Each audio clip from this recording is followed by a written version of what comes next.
Hi, everybody. Thank you for joining me here again today at Re-Written Vintage Homestead. I want to thank two of my greatest fans for my new apron that I just love that I got for Christmas. So that would be my parents. But I love it. It's adorable. So today for Super Saturday, I thought we'd make a really easy cabbage soup. It's also been called Weight Watcher soup because you can supposedly eat as much of this as you want and not gain weight.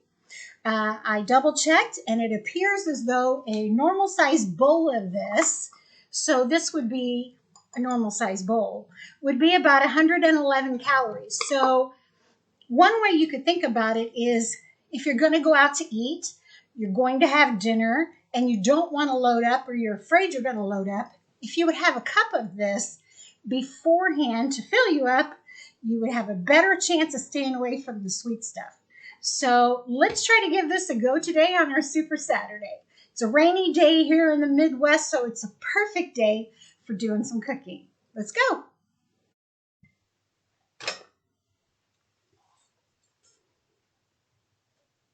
So the first thing we want to do is take about a tablespoon of olive oil. Don't know if you could see it in there, but a tablespoon of olive oil. You can add more if you need to.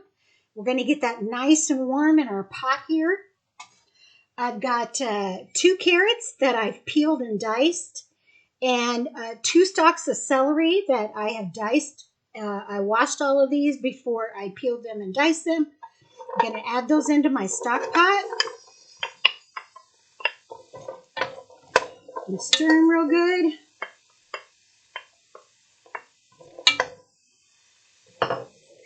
I'm also going to add some white onion, but if you like yellow onion, use whatever you have at home, okay?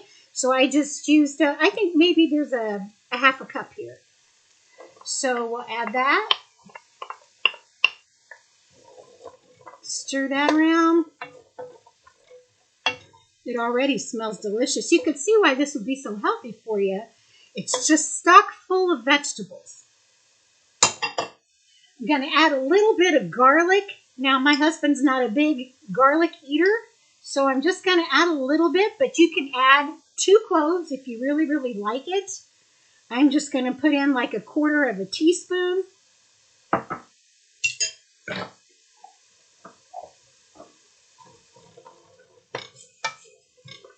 There you go.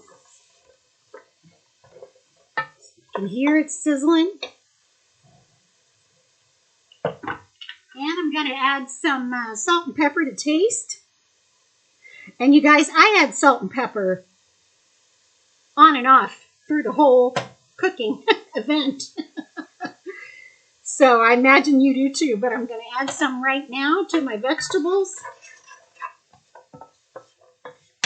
Now what I'm going to do is I'm just going to keep stirring these and letting them cook until they get semi-soft. And then I'll join you again, okay? I want to remind you to keep stirring your vegetables as they're cooking so that they don't burn. And then once they are partially softened, you're going to add a container of beef broth or 4 cups of beef broth. And even better if you've made your own beef stock.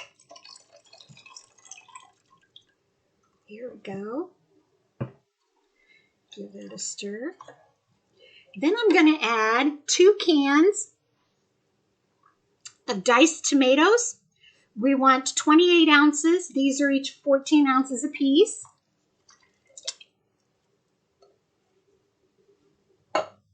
And the recipe does call for canned tomatoes. I don't know if that matters. If you have your own, you can mess around with it a little bit.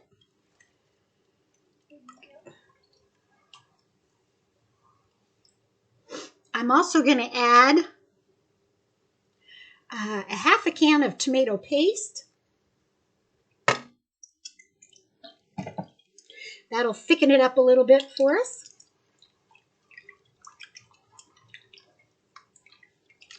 Or a small can of tomato paste if you have that.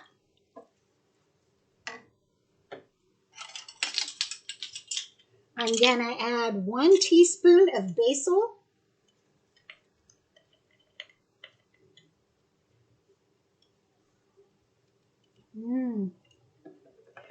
And 1 teaspoon of oregano.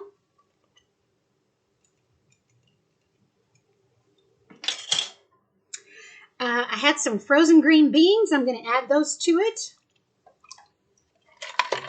About a cup. Here we go.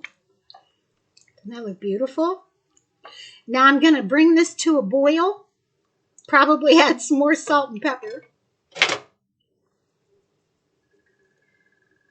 And we'll add the remaining ingredients once we get it to a boil. So I have a nice rolling boil going on here in my stock pot. So now I'm going to add my cabbage. And I have about 4 cups of cabbage here, or 1 head. I'm going to add a little at a time so that it shrinks as I add it to it. It's kind of like spinach. It'll shrivel up as it cooks. So I washed that and I chopped it into bite-sized pieces.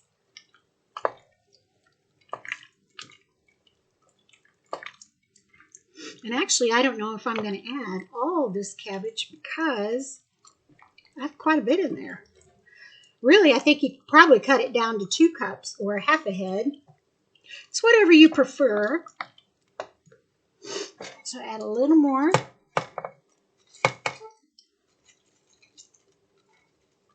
I think I'm just going to do about that much.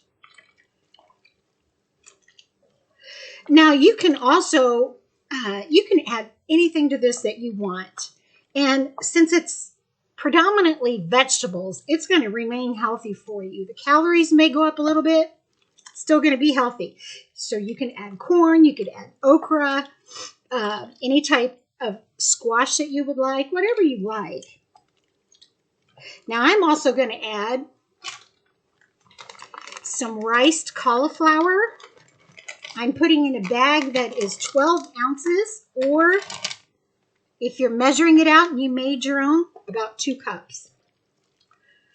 Look at all of this. It is so yummy on a rainy day.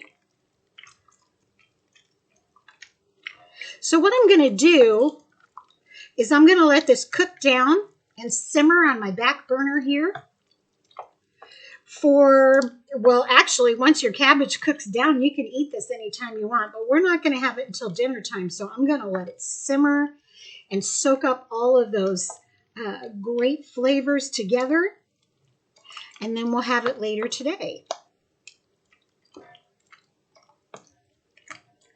There we go. I want you to see. Doesn't that look delicious? So we'll put it on the back burner and we'll let it simmer for a couple hours. We're not going to eat yet for a while. And it'll be ready to go when I am ready to eat. So I've got my soup simmering on the back burner. And it's going to be delicious for dinner. But I wanted to show you how this meal had almost no waste. So as I told you before, I wasn't going to use all of my cabbage because, you know, there was so much in there, so many vegetables, that I didn't want to overpower it with just one. So I will have enough cabbage to make some coleslaw in the next day or so. I saved my cans. I'm going to wash those up, and I'm going to make some rustic candles out of these. We'll do that together for Mother's Day. My vegetable scraps went in my container that I keep on my counter for my countertop mulch, compost, shall I say. You can see I've got my leafy greens in there, my eggshells, my coffee grounds, my carrots that I peeled. I put everything in here. I give it a shake every day, and then I take it outside once a week, dump it on my garden. And you probably thought, hey, wait a minute.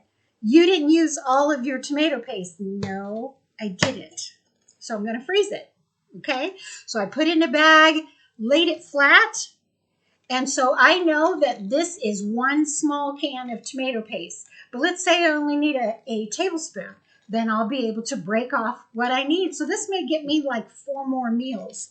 So look at what you're cooking and see what can I do so that I will have zero to very little waste, and I'm also saving money. Okay? So out of this one meal, I got coleslaw, candle holders, tomato paste for recipes, compost. You can do it too.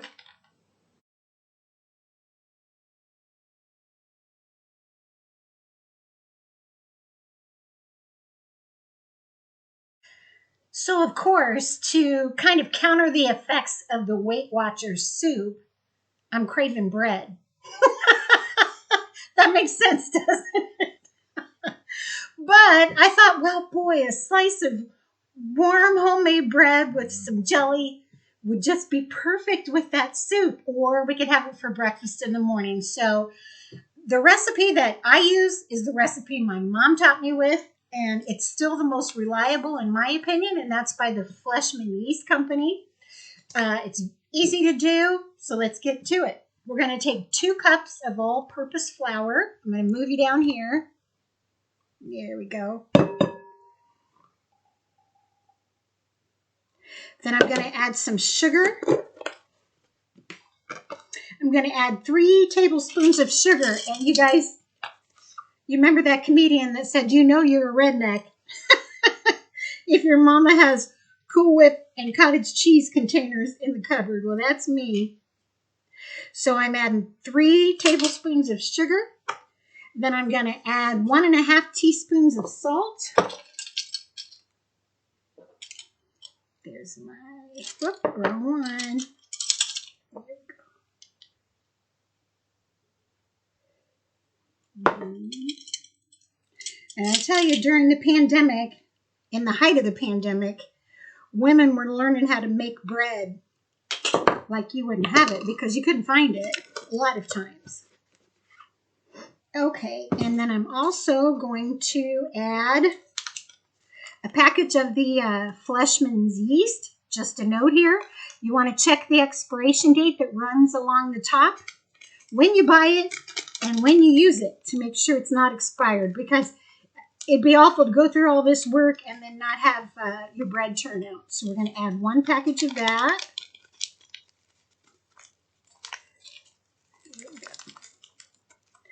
And we're just going to mix it up real good.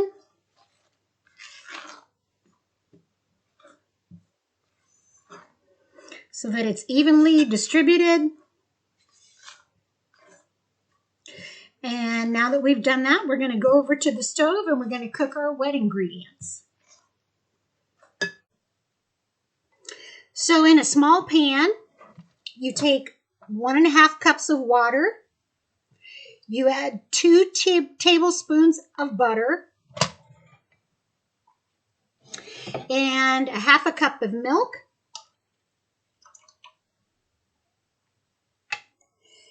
And we're going to let that get to between 120 and 130 degrees. If it's not up to 120 degrees, it won't activate your yeast. If it's over 130 degrees, it's going to kill your yeast. That's why it's so important that you get a thermometer of some kind so that you can keep track of the temperature. Now, one thing you don't want to do, and I didn't go out and buy a special thermometer. This is just a candy thermometer that I have. It's always worked for me. Is you don't want to set it down on the pan like this, or you won't get an accurate reading because it's too close to the burner, okay? So you want to hold it just to the tip of the liquid so you can get an accurate reading. And like I said, 120 to 130 is not that hot. It's just enough to activate the yeast. So it's way down here on the thermometer, okay? So I'm going to let my wet ingredients get to that temperature, and then we'll go back to our dry ingredients. So I've got my wet ingredients right at 130 degrees, and I think that'll be fine. So I'm going to add that a little at a time to my dry mixture, and I'm going to beat it with my beaters here.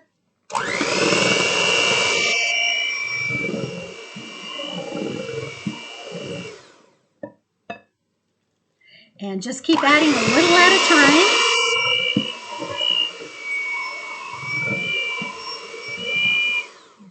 So I'm going to continue to do that until I have all my liquid in here, and I'm going to save you guys from having an earache, and then we'll go to the next step. So once you get that mixed up good and you have all of your liquid ingredients in with your dry ingredients, you want to make sure you scrape the sides of the bowl as you go. And you see you have a batter here, a runny batter. Okay, so that's the base of our bread. So what we're going to do now is we're going to add more flour into it so that we get a dough. And we're going to do that 1 cup at a time. So I'm going to start with this. And we'll keep beating that in.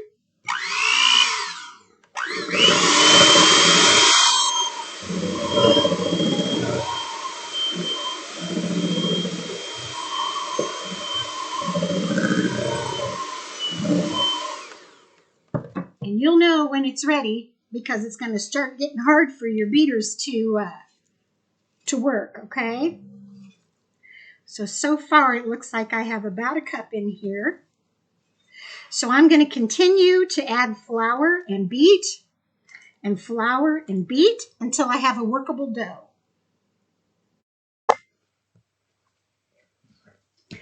So it took me about an additional 5 cups of flour to get a nice ball of dough. Okay, and so now that I have that, I'm going to keep adding flour to my little dusting area here. And you have to knead it for about 10 minutes. So when you knead, you take right here, the bottom of the palm of your hand, and you push, and you flip it, and you push, and you flip it, and you push. That's unless you have dough hooks or some type of machine that'll do it for you, which I don't. So I continue to do it the old-fashioned way. And so for about 10 minutes, you're going to knead it with your hands like this. But it's a good stress reliever, folks. So keep kneading that bread, and then we'll come back to the next step. So now I have a fabulous round ball of dough. After 10 minutes, that's nice and soft and pliable. I'll show you a trick my mom taught me. You'll know that it's ready to go when you take your finger and you run it across the top, softly like this, and it doesn't leave a scratch across it. Okay, so now that I have this done, I've got a big bowl here,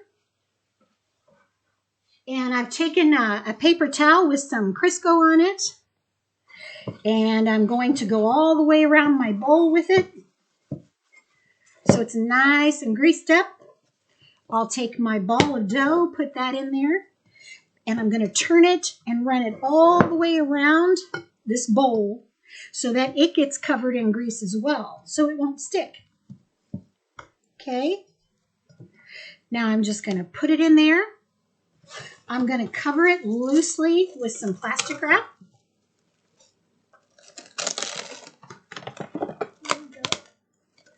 Just nice and loose. And then I'm going to take a towel, going to put that over the top of it so it's nice and dark. And I'm going to put it in a warm place and let it rise for about an hour. Now, I've got my oven set very low to about 200. It's still just the beginning of spring here, so it's cold out today and it's been raining all day. So if you live in a warmer temperature, you know, you can put it by a window, by a heater, wherever you have that it's nice and warm. I'm going to put mine on the stove and we'll look at it in about an hour. It's been an hour, so let's look at how this has risen. See, it doubled its size. It's almost up to the plastic wrap here.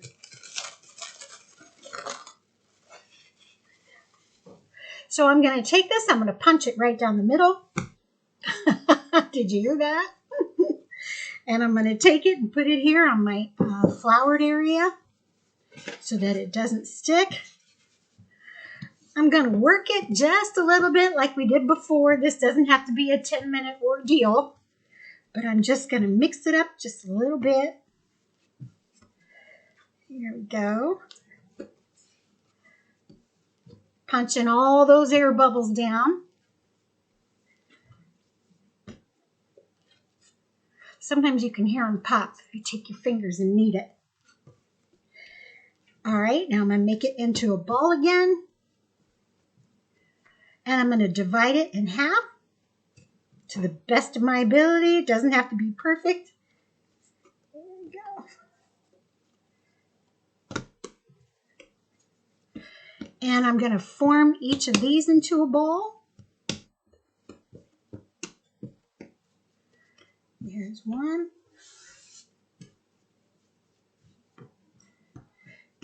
And I'm going to leave them right here on the counter. I'm going to continue to use my plastic wrap and my dish towel. And I'm going to let them rise for another 15 minutes. Okay, so it's been 15 minutes and you can see that they've puffed up a little bit by the way that the towel is. See, didn't those make some nice big circles there? So let's start with this one. So I'm going to put it on a floured surface again. And I have floured my rolling pin. And I'm going to make these into loaves. And so you're just going to try to make a rectangle. Now, as you're working on your edges, you want to go all the way to the edges. And you can try to get the air bubbles out. Occasionally you can hear them pop. Because if you don't work on those edges and get those air bubbles out, then when you go to cut your bread, you're going to have holes in it. Okay, there's no need to work it to death though. Just try to get, and actually this one doesn't appear to have a whole lot of air bubbles in it. So I'm going to try to get it in a nice rectangular shape again. In a way that you guys can see. Okay. There we go. Nice and smooth. And if you see an air bubble, you can pinch it with your fingers. Just pop it. And like I said, if you don't get the majority of those out, then you'll have holes in your bread, and you don't want that. So once you have a pretty uniform looking rectangle, you just take the end here and start rolling lightly. Just like a cinnamon roll. There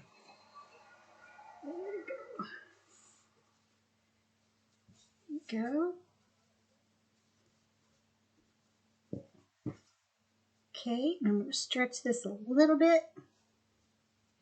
Now my ends here, I'm going to seal those off by taking my hand at each end. Then I'm going to flip it and pinch that down. I'm going to pinch it down here at the seam too so it holds while it's in the bread pan. So this way you're going to have nice heels on the end of each of your loaves. Okay. Pinch these down a little more so that they stay.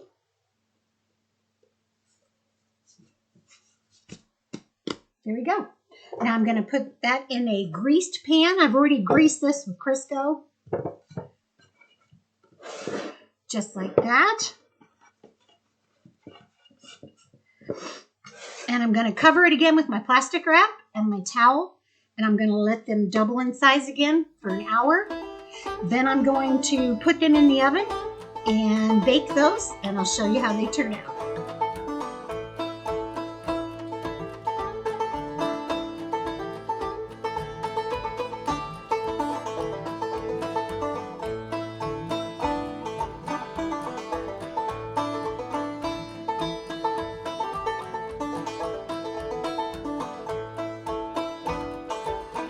Thank you so much for joining me on this rainy Saturday, friends. I hope you all are having a great week. We're going to have a fun video coming up in response to the biggest video that I've done so far, which was on being prepared for a nuclear attack. We'll talk more about that later. Thanks for joining me. If you haven't already, please subscribe and make some soup.